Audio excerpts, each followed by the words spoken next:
Pasok naman tayo dito sa Mi. For November price update. Na may bagong i-release. Kano saan siya na-release, ma'am? October 10. So, nakari na ko ato. So, as of November,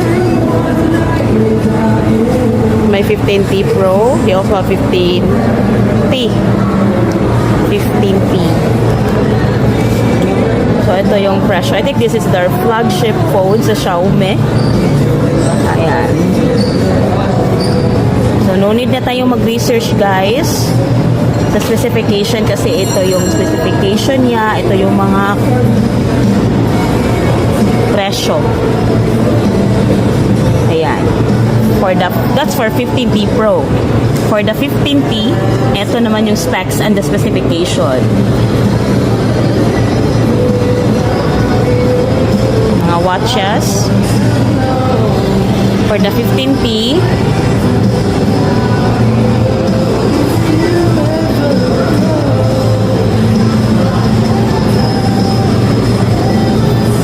mga free buds din niya, sir, or lahi sad ni.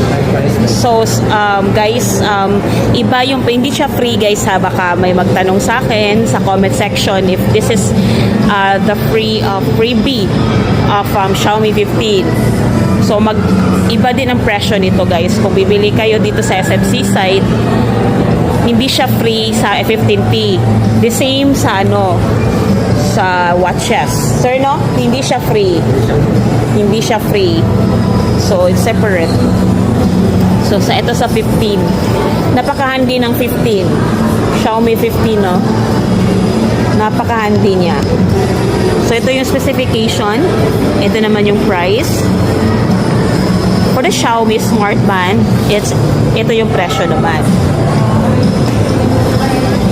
Sa Redmi Note 14 Pro Plus 5G, naka-promo sila sa Redmi Note 14. It's only 21,999. This is for 12 GB na RAM and 256 GB na internal storage. From 22,999, makaka-save kayo kung dito kayo bibili mismo sa Xiaomi SMC side.